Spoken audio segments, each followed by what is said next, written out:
it. Welcome in, everybody, to the Silver and Black Show. I'm Amber Theoharis, along with my friend James Jones, and we are getting you ready for not only the Houston Texans, but the next 4 games, a stretch of the schedule where a lot of people believe that the Raiders can really get back on track, but it's going to start, James, with that defense. Defense needs to play a little bit better. We're going to take a look at both sides of the ball throughout this show, sort of a state of the Raiders address, but the defense needs to be a bit better. Look at these rankings. They are last in the red zone, in defending the red zone. And actually, the Houston Texans, they don't get to the red zone very much, but when they're there, they're very productive. Sacks, this is the one that I don't like. 31st, second to worst in the league. When you got Chandler Jones and Maxx Crosby. Yes, and we thought we addressed this, right? In the offseason, you go out there, you make a big trade for Chandler Jones, and we thought that this was going to change, right? This is a thing that when you go into the bye week, certain things that you want to touch on, that you want to get right? Mad Max is doing his job, right? It is time for Chandler Jones to step up and to be that guy coming from Arizona that we thought he was going to be. It's time for him to show up and make some play. And really it comes down to holding your opponents down to a certain number of points. And usually that magic number is, if you can hold your opponent to less than 20 points, you got a good shot. Then you got a good shot. Yeah. And the Raiders haven't done that just yet this season, not once, but they've had a lot of really good halves. That's the frustrating part. We see these brilliant glimpses of what could be, but they're not playing 60 minutes of football. And 4 times, 4 different halves this year, they've given up 7 points or fewer. They've only played 10 halves, right? Including 2 shutout halves. On the opposite side, 5 halves, they've given up 16 points or more. Quite a tale of 2 different halves. How do they be more consistent? Absolutely, and that's the thing, right? When you go into the bye week and you look at yourself, right? We call it self-scout. When you go into the bye week and you look at yourself, the coaches always come in and say, okay, these are the things we do well on defense that we're going to continue to try to do, right? These are the things that we do extremely bad that we need to get fixed, right? And it's attention to details, right? You got to tackle better, right? You got to get off the field on 3rd down, right? That's going to help us as a defense, right? And we got to get after the passer. I don't care who we have in the back end.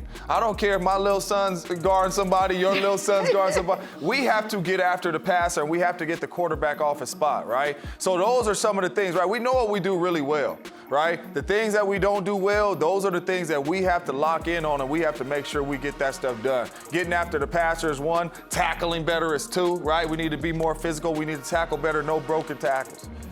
And how about forcing turnovers? That is something they've not been able to do. They only have 3 turnovers this season. We just saw Amik Robertson with the pick. That's something we need to see a lot more of, those game-changing plays. But Patrick Graham was asked by a reporter about how much responsibility is it his versus the players for the lack of execution. Here's what he had to say. I'm in charge of the defense with the leadership and the guidance of our head coach. And again, anything, it is on me. It is on me, and that'll never change. And I know the players that put it on themselves at times and stuff like that, but it's my job to have us prepared to stop what we got to stop. And, it's my job to get them executing the way they need to execute. So, again, my answer won't change on that. Appreciate the sentiment, but, this is always on me. I mean, look, he can scheme it up all he wants, but they've got to go out there and they've got to execute. And right now, really, the one person that is doing his job day after day is Maxx Crosby. Congratulations, by the way, in the bye week, he became a dad for the first time, had a healthy, beautiful daughter. So, he's going to be feeling pretty good, excited, go out there playing for his family. A little bit more motivation for him now? That scares me. That's scary. That scares me. But he right now, we're here in Vegas, we know about odds. He is 4th in Defensive Player of the Year odds to win that award, and I would think he'd almost be higher at this point with how he's played. He's been a light.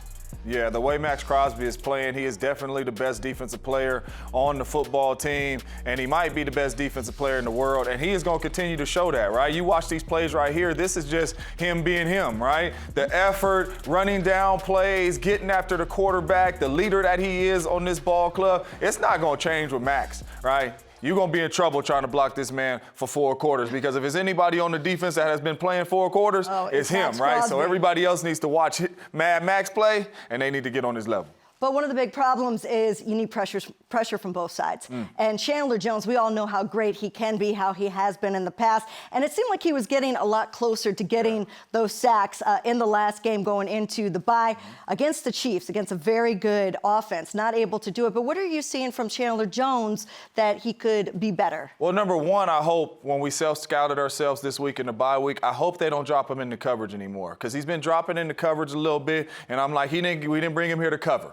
All right, we brought him here to rush, right? Yeah. Chandler Jones has everything Maxx Crosby has. They're both long, they're both lanky, they both play with passion and heart, right? They both have extremely good pass rush moves like Chandler Jones. I mean, we heard Cliff Kingsbury say he names these things, Snapchat and all that. His moves is legit, right? It's all about him going out there and putting it together. But this defense is, I'm telling you right now, this defense is gonna look like that in the bottom of the league if we cannot get this. All right? Look at my dog right here, my brother from another mother, Chandler Jones. Get out the way. I'm coming off the edge. Sack, right? That you cannot be blocked. This is what we need to see more of. Right here, he's going up against arguably one of the best tackles in the league. Pull him, get him out the way, sack number 22 in that Titans game last year, right? Oh, yeah. And then again, right here, I'm looking like I'm going to drop, but I'm coming off the edge. I'm long and lanky, and that's just power now,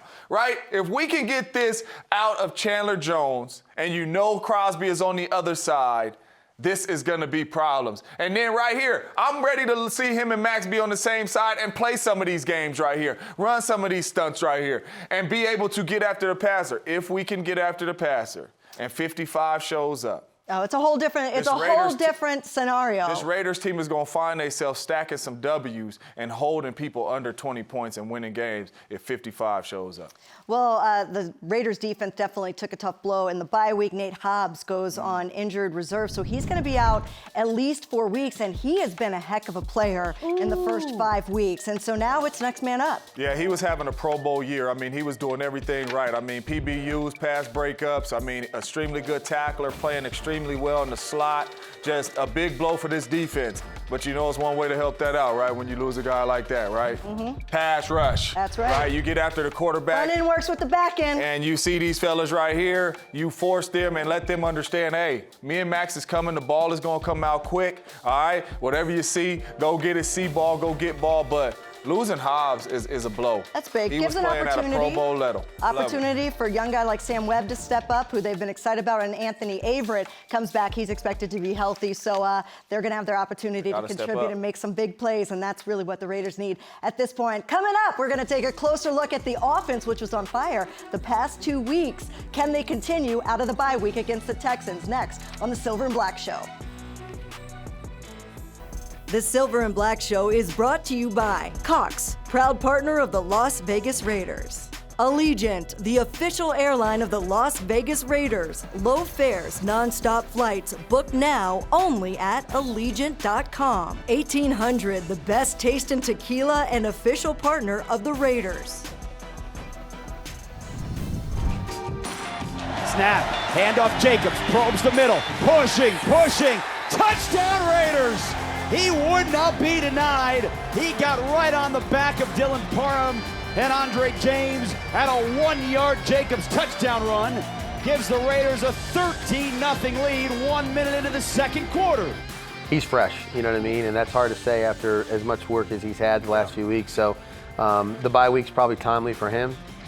Feels good, and we need to keep him that way, you know? So our backs, you know, we've taken a lot of backs to the game, and we'll probably sprinkle a few more of those in as we go through the season, you know, just so we can kind of manage Josh as we go. But I think he's done a tremendous job off the field of doing the things necessary to be the lead back and to continue to carry that burden. So very pleased with him, not only on the field, but what he's doing off the field. Ooh, has he been on fire, 183 yards in 2 games, but it's been the entire offense on fire in weeks 4 and 5. They are the 9th ranked offense in the NFL. Top 6 in scoring points per game, because that's 30.5 points per game. If you score over 30 points a game, JJ, you're gonna win games. Yeah. And so this formula is what's been working. They've been great on third down, 46% of the time they're converting. And that number, that goose egg, when you don't turn the ball over, you put yourself in a good position to win. So we all know Josh Jacobs is great. He is having a Pro Bowl season. My face is like this because I'm looking at them numbers and I'm like, how did they lose? Sitting here like this? Well, the last 2 weeks, they lost one and won one. So, but 30 points a game, if they can continue that and the defense can limit teams to, we say under 20, 25 at that point. You know what I'm saying? You're 29. 29 and a half. You're going to win some games. But Josh Jacobs, it's not just about watching him run. It's what he does for the other players. Because at some point, Lovie Smith and the Texans defense is going to have to account for him. No doubt about it. And what this does, right, because early in the season, getting off the bus, right, you got to figure out who you're going to stop. Getting off the bus early in the season, everybody know we are stopping Davante Adams. We are stopping 1-7. Now all that changes, because if you cannot stop the run, you are not going to stop any offense, right? So now that Josh Jacobs is toting the rock like he's toting the rock, now getting off the bus, defensive coordinators got to say 28 cannot ruin this game. So you stack the box. We must stop 28, right? So now you got to bring another safety down in the box. Sometimes coaches like to put another linebacker in the game, get a little bit bigger, right? What's that going to benefit? Now you got linebackers trying to cover Renfro. You got linebackers trying to cover Davante Adams when they put him in the slot. Then when they bring in a nickel, now it's small ball, right? Now you got nickel guys trying to tackle Josh Jacobs, right? So the Raiders have the right formula right now. It's not too many teams in the National Football League can say we know exactly who we are on offense. The Raiders do.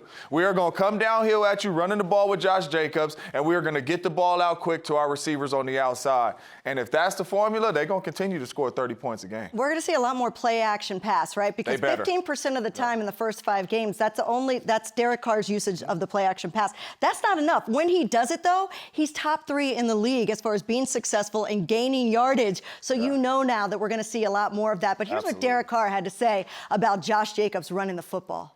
He's running extremely violent. And when not just the physicality, but his cuts are violent. His mentality is violent. You see when he gets in the open field, we all know he can make people miss and stuff like that. But you've seen a couple of times in the last couple of weeks him eye the safety out and say, here I come, and he's going to do it play after play after play, and more power to him. I'm glad he's doing that, not me. All right, so we know that Davante Adams can benefit from that play action pass. We talk about 2 of his last 2 touchdowns, right? Play action. Exactly. Last 2 touchdowns. Play action pass. Kansas City Chiefs game, right? One, he coming over on a deep over, fake it to Josh Jacobs, wide open. The next one, he catch a deep post, play action, fake it to Josh Jacobs, touchdown, right? Derek Carr is going to benefit off of Josh Jacobs toting this rock as well. He already is really good at getting the ball out of his hands fast. Now we can play action and we can hold it a little bit longer and take them shots. Look out. Sound like win streak. Sound like a win streak about to start happening. 4-game win streak, are you predicting? Sound like it's coming. I like the sound of that. All right, let's take a look at some of the injuries that we're keeping our eye on here in Week 7. Darren Waller is going to be out. That's huge. He has not been available. Everybody's been excited about kind of this triple threat of Darren Waller, Davante Adams, Hunter Renfrow together, and we're just not seeing them out there together. So he's out. Hunter Renfrow is questionable. He is expected to play. Mack Hollins expected to play, and Foster Moreau is expected to play. He has been very big in the games that he was healthy earlier in the season. So time to step up for the other guys. But what a disappointment to not have Darren Waller out there. We know how impactful he is when he's in the game. Absolutely. Darren Waller is one of the tight ends. I mean, arguably one of the best tight ends in the game, right? Strictly because the way he can run, the way he can stretch the field. So now, with us running the ball with Josh Jacobs and play action pass and having a guy that can stretch the field and run like D. Waller, that is huge, right? So now you bring in Monroe. Obviously, he don't got the top end speed that Darren Waller has, but he should be able to win and get open. But Darren Waller, Davante Adams, and Hunter Renfrow, and now that we're running the ball, hopefully we could get healthy very soon because it's not too many teams going to be able to stop them. All right, you know what time it is? It's Mack Hollins time. There That's what it means. is. Coming up next, we're going to take a look deeper at Mack Hollins and what he means to this team. That's next on the Silver and Black Show.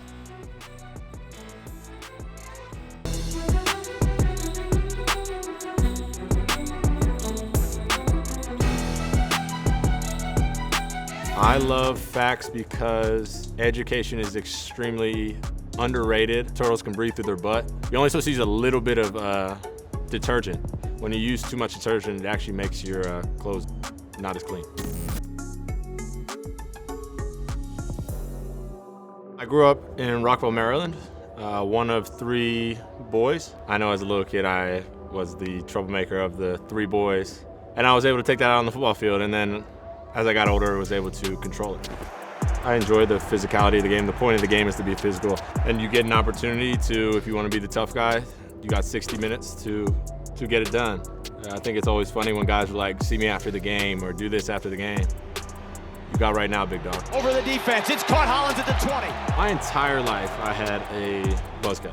When I'm on the field, if my hair is braided, the nickname I got from one of my locker mates in Philadelphia, Mike Wallace, was Prison Mac. I'm more willing to get in confrontations. I'm more willing to go back and forth with you. When my hair is out, that's nice, Mac. You can have conversations with him.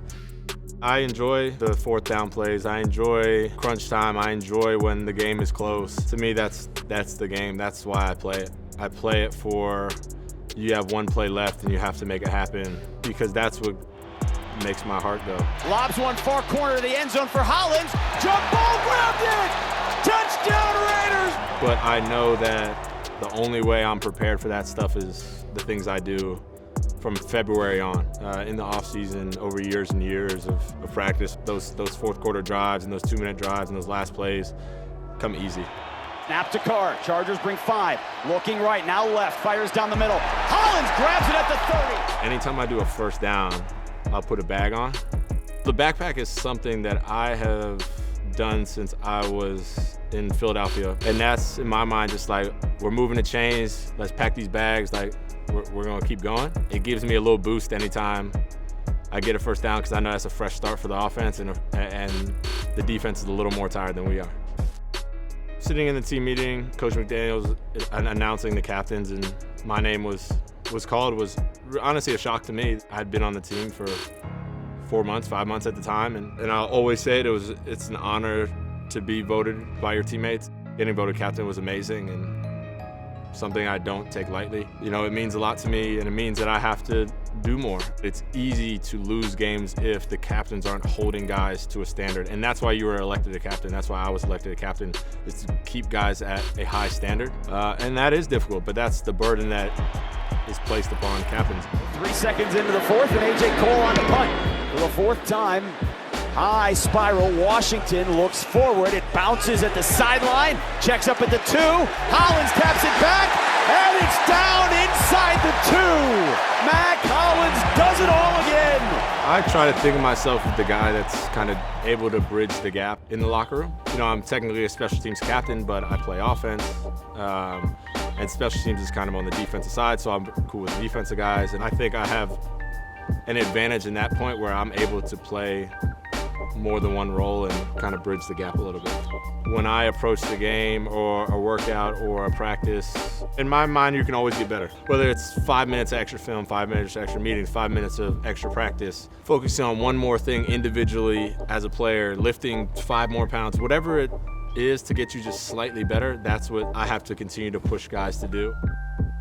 So when I approach the game and when I approach practice and when I approach being in here with my teammates, it's to be in the best mood I can, just because I know that these opportunities are short. The Silver and Black Show has been brought to you by Cox, proud partner of the Las Vegas Raiders. Allegiant, the official airline of the Las Vegas Raiders. Low fares, non-stop flights. Book now only at Allegiant.com. Chevron with Techron gives you unbeatable cleaning and mileage. Chevron, together ahead. Welcome back to the Silver and Black Show. And so as the Raiders get ready to take on the Houston Texans, don't sleep on the Texans. No. A lot of people looked at the schedule and said, okay, 4 wins in a row. It's the NFL, people. Yep. It is not easy, and a Lovie Smith-led team is always going to fight. Close. They've been in their last 5 games, even though they've only won 1. They've been in those games. No doubt about it, and you said it right. Lovie Smith has them playing extremely hard. They are not laying down from anybody and saying that we are tanking the season and playing that type of way. They are playing hard. They play good on the defensive side of the ball. Davis Mills is capable of making any and every throw on the football field. Brandon Cooks is playing at a high level, and they're running the ball extremely well. So we cannot come out here off the bye week thinking that this is just going to be a cakewalk, because who else is coming off the bye week? The Texans. So they had some time to self-scout. They had some time to go put in a really good game plan for the Las Vegas Raiders. This game right here, if you do not come out and be ready to hit the Texans in the mouth, you can look up there in the fourth quarter and we could be like, how is it 17-17? Yeah, did you see that stat on the bottom of the screen? It said that minus 2.9 point differential in 4 of their last 5 games. So they are in these games. And if they're going to win, if the Raiders are going to win, they need to stop the run, because Damian Pierce is legit. To me, he's the offensive rookie of the year right now. This man can run the football. Look, in weeks 3 through 5, JJ, he's 3rd in attempts, 3rd in rushing yards, and he's averaging 5.17 yards per carry. And then look at the Raiders' run defense. Raiders' run defense has been very good over the last couple of weeks. They're tied for 5th.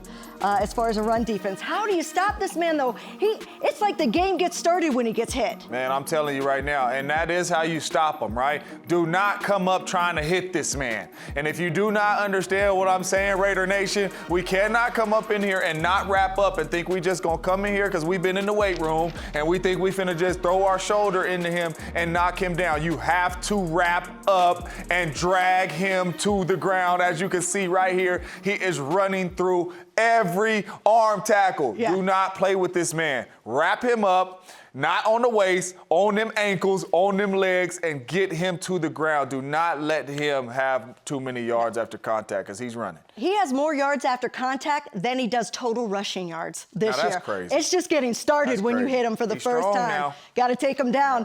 All right, the Raiders have been in every game, and I know we keep saying that because you got to get the wins. We're not trying to sugarcoat that. But the league in general is competitive. There is parity. Look at the average margin of victory for the entire NFL through week 6, less than 9 points a game. That is the lowest margin of victory since 1932. So all these teams are playing close. And the reason why we're showing this is that there's not anybody that's running their way in the NFC or the AFC. The Raiders are very much still in this if they can rattle off a couple of wins, but you got to get win number 1 here. Absolutely, and that shows you, too, how hard it is to win in the National Football League. Everybody think like, oh, you playing the Texans, the Jaguars. It is hard to win in the National Football League, right? A lot of things have to go right? You have to go out there, you got to be prepared, but a lot of things, it's hard to win, and that's showing, right? If the Raiders play one more quarter, you're sitting here with 3 more wins. Like, it is hard to win, so hopefully we put together that and we get a W this weekend. And make sure you get to the game at Allegiant Stadium early. It's a 1:05 kickoff, not a 1:25 kickoff. And I'm wearing my pink pants. It is Cancer Awareness Month in the NFL, the Crucial Catch campaign. I'm wearing it to support my family members that we've both lost. My Aunt Marcia, we lost to breast cancer, and my mother's a survivor, my cousin's a survivor, my best friend's a survivor. So if you guys have a chance, donate, support any kind of cancer research. Absolutely, and I was always in my pink. My auntie's a survivor, so I always used to give her all my pink stuff. So make sure you stay ahead of that stuff so we can keep all you guys. Be to the game early. They're going to honor some cancer survivors. It's going to be very emotional. You don't want to miss it, but it is the Raiders and the Houston Texans. They're back home in Vegas. They're going to kick off a bunch of wins here in a row and be back in it in the AFC. For James Jones, I'm Amber Theoharis. We'll catch you after the game on Sunday.